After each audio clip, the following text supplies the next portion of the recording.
Damn, Ken, you never stop transforming, do you? This chapter Tokyo Ghoul for starters, a couple of different shockers with it. Did not see some of this coming, and at the same time, it's more of an addendum, I feel, to yet again who Ken Kaneki is right now. Honestly, I think this is the most sadistic and somewhat evil, if you'd say evil, form we've seen Ken Kaneki take, because as I previously described in my last review, you know, he was timid, then he was kind of a martyr, then he was confused. Now he's just a fucking plain asshole. Like, he's selfish and an asshole from seemingly what we got in this chapter. So we got to see the Beitoka, the original Beitoka and Yomo, and if it wasn't for Hori and Aogiri, none of this would have been possible. And it's interesting because you never really seen those two paths kind of cross. I mean, they've had like little encounters and fights or whatever, but you never actually seen Aogiri really get involved with the Tsukiyama family because they kind of cut from different cloths, so to speak. And I mean, with Mirumo getting, you know, freed or whatever, I guess to a certain extent it's kind of good because it means that Tsukiyama isn't completely alone, because I mean, he would have died right there. And if it wasn't for him seeking out Toka and whatnot, Tsukiyama would have been a dead man. So in that regard, it's like, okay, he's not completely alone, but I'm still wondering like how much power they really gonna have. I mean, the father's still around, but all his connections are probably severed. Everything is probably fucked up, so it still isn't gonna be completely like, oh, you know, nothing's happened or whatever. But I am kind of shocked about Mirumo still being alive. I thought he was gonna be already transported into prison and, you know, being killed or whatever. They were gonna kill him right there, so it was kind of interesting to see. And I think Hori went to go get the people from Anteiku or whatever, or I guess from Ri now, to go help out or whatever. But it seems as though Aogiri, I don't know if they also were involved in this whole freeing Mirumo thing, because it seems as though their main objective was to get Shirazu's body and do whatever there, and along the way it just happened that Mirumo got free. So I don't know if they were actually like, yeah, we gotta free him, or it was just like, oh, we're fucking up everything so we can get that body, and oh, hey, this dude got free, fuck it, let him go or whatever. And I mean, just being able to see Toka and whatnot. And I noticed when they were talking about Ken and how he threw Tsukiyama off a building and all that shit, Suishida purposely made sure to not really show Toka's reaction, because, you know, at the end of the day, hearing anything about Ken Kaneki breaks this chick's heart, which, stop breaking her heart, man, stop breaking her heart. But I'm wondering, so the Tsukiyama family, are they gonna go their own way after this, or are they gonna join the company of Yomo and Toka? Like, what are they gonna do after this? Because again, their, you know, ties and all their power and everything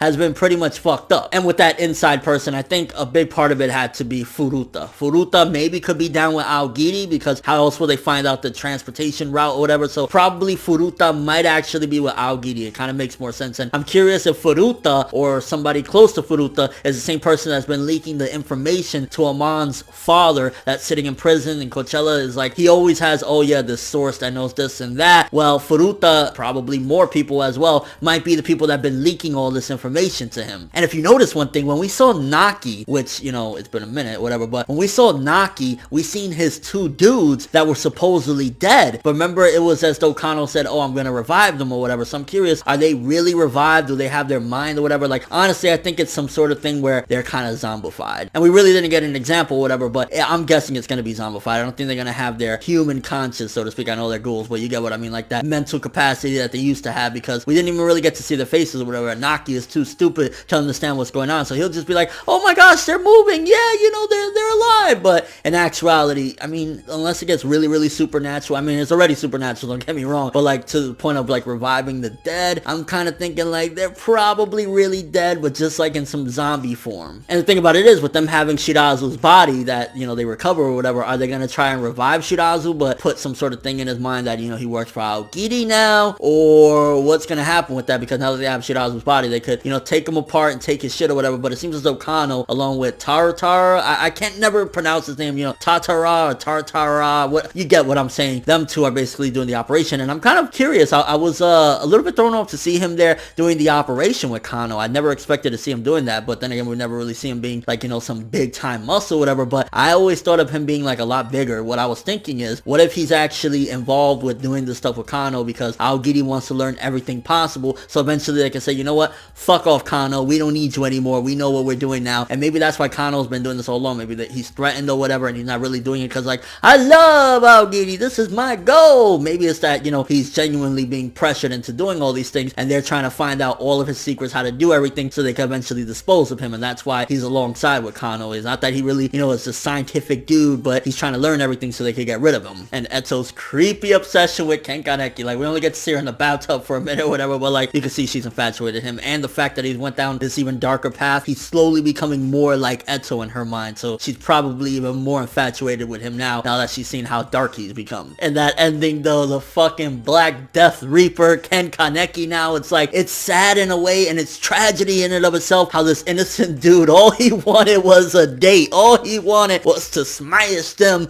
draws of Rize, and instead now look what he's become. It's tragic in and of itself that an innocent, awesome person like Kaneki, when, you know, series started, has become this now. It's like, yo. And I'm curious, is he wearing the glasses, because I don't know if they're actually shades or just normal glasses, but is he wearing it to hide his one eye? Like, what's up with that? Like, so many different things, but you could definitely see, again, he's dark, he's way unsympathetic to anything at this particular point. He's like, oh yeah, we're gonna exterminate the remaining ones. So it's, again, a huge addendum to Kaneki is a fucking asshole. He don't give a shit no more. He's taken what Uri used to be and taken it to the next level. And I'm curious how Arima is gonna feel about all this now that he sees that Ken, or Sasaki High, so to speak, has gone a lot darker. Is he gonna be like, yo, you changed a lot, or is he gonna like him more because of this? What's up? I mean, he was very fond of who Sasaki used to be, but now this is a way darker form, so he might just be turned off by it. He might be like, who are you? And with all that being said, very good chapter, 8 out of 10. I mean, the fact that Mirumo was rescued, some people might be like, oh, you know, he should have been dead, or he's, you know, it's kind of cheap, and it was better off having Tsukiyama by himself, but now he has Hori, and, you know, stuff like that. But, I mean, at the end of the day, it still is beneficial to Tsukiyama, because really, what would he do by himself at this point? He's gonna work at the cafe of Anteiku or Reed, like, you know? What's gonna happen with Shirazu's corpse? Are they gonna revive him? Is Naki's people seemingly that they look revived now? Are they in their real mindset, or are they zombified? And what do you think about that sick last shot of Ken Kaneki, baby? So sick. Tokyo fucking tragedy up in this bitch. And your overall thoughts, but thanks for watching. If you enjoyed anything about this video, make sure to drop me a like. I greatly appreciate it. And if you want more from me, make sure to subscribe. I'm ForneverWorld, and as always, people, have an awesome day.